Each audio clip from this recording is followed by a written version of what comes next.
all about cats and holiday gifts that she may or may not recommend. And this game is called Catidays, like holidays, but just about cats, because that's the way cats like it. They like it to be all about them. So first one, here we go. Laser pointers. No. You're not a fan of laser pointers. I'm not a fan of laser pointers.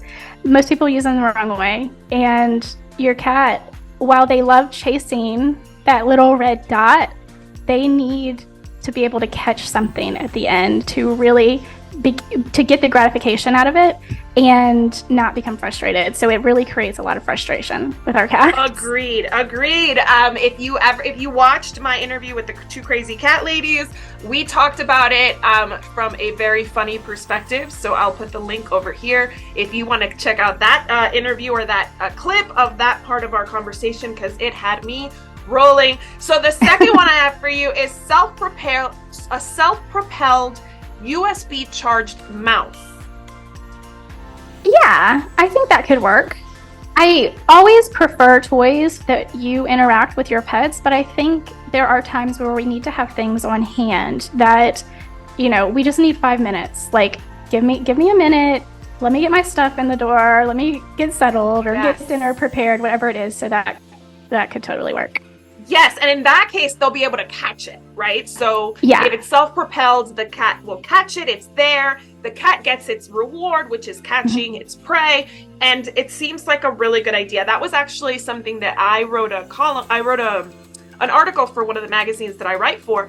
And I asked a few of my cat expert friends, and that suggestion was given to me by Rita Ramers of the Cat Behavior Alliance. And she is a big fan of engaging and enriching cats' lives, but like you said, kind of making it somewhat easier for the pet parent, more sustainable for the pet parent. Yeah. Okay, next one. This one's really cool, and I wish I had a picture to show you, but it's called a cat egg bed, and it's the shape of an egg, and it's lined with like a natural, eco-friendly fabric on the inside, and it's open, like if you were to take the top off an egg.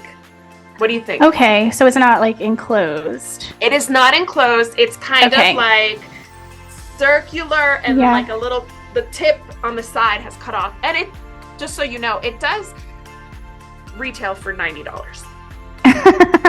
Yeah, I think for sure, especially the eco-friendly lining. I like that. In any cute bed, why not, right? Yes. But the only thing I notice with a lot of cat objects, whether it is a bed or a litter box, whatever it is, are way too small for our cats. So a lot of times I pass on the really cutesy beds because they're just too small. So if it's a good size, then yeah, absolutely. That is a great tip. Litter boxes, if your cat's not using it, if it's covered, they may just not like the box. So just keep that in mind. Absolutely. For sure. All right. An exercise wheel that resembles the wheel a hamster would run around on. Yeah, I have seen so many people use those, and I'm so jealous. They look awesome. Does the cat get tired of going around in circles? So I liken it to me in spin class, where I'm on the bike and I'm not going anywhere, and I get really annoyed and bored and frustrated. Does that happen with cats at all?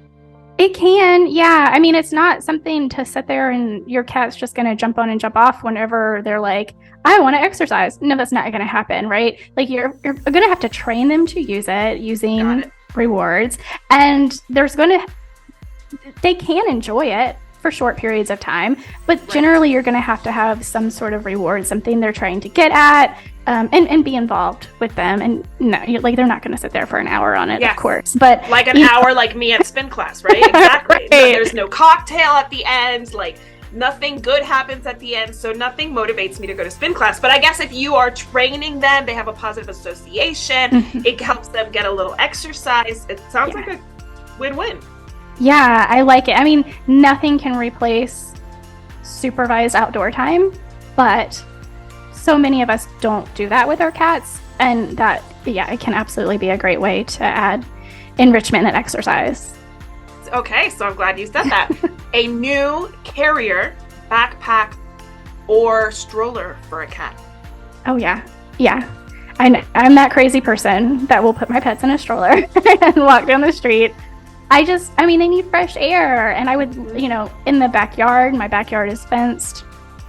My cats, I would prefer to have some of them on a leash. Some of them, I know, your pets best, right? Like some of them I can just let them walk around, but their feet need to touch the grass and the dirt and ground just like we do. And yeah, so getting them out in the fresh air, if you need a stroller to do that, then by all means do it.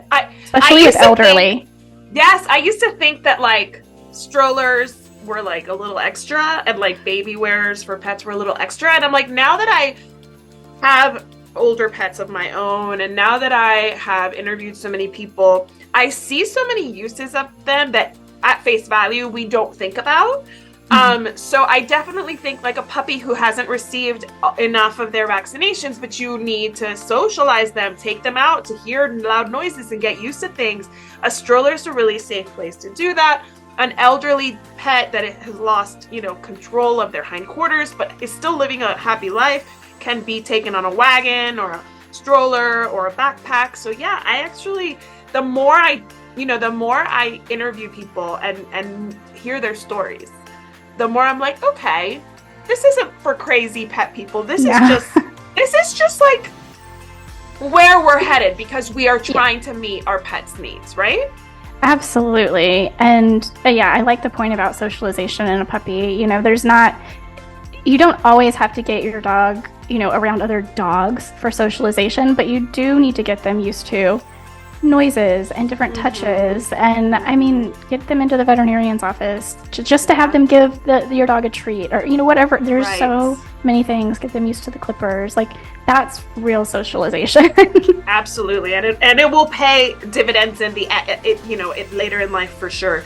Okay, this one I had to do because this is a boozy show for pet lovers. Meowsling is Riesling for cats. It's a lickable treat in like a little bottle. What are your thoughts? Oh boy, I don't know what the ingredients are, but I suppose if it's just once a year, it can't be that bad.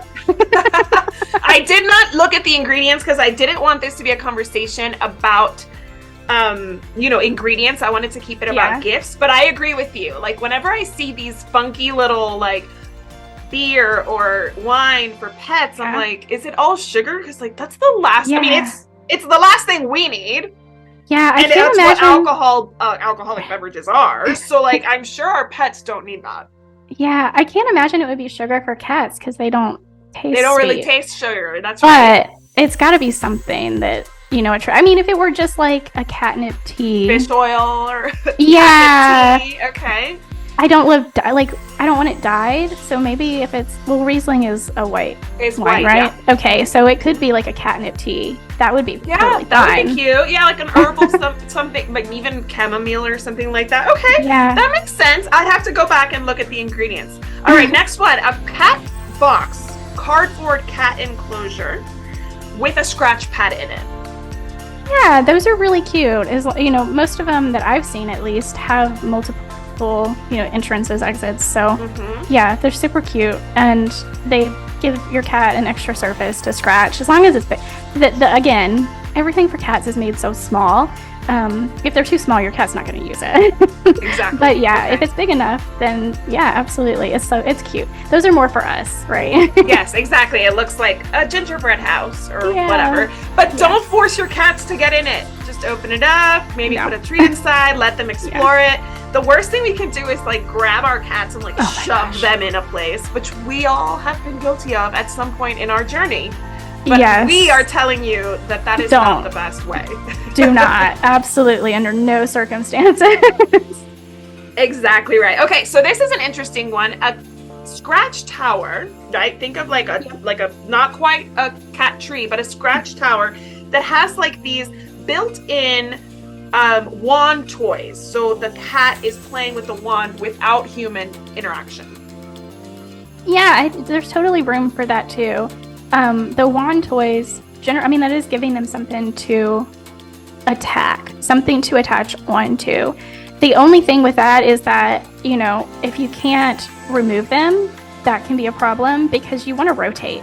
this is true with your dogs too, right? Like you want to rotate their toys, and because it becomes really, really boring. If you think about like visual clutter in your house, yes. you overlook everything at some point because it's just so clean. It's always there. So rotating the toys is so important. So if it can be detached and you can take it away for a week and then give it back to them, then absolutely, that's great.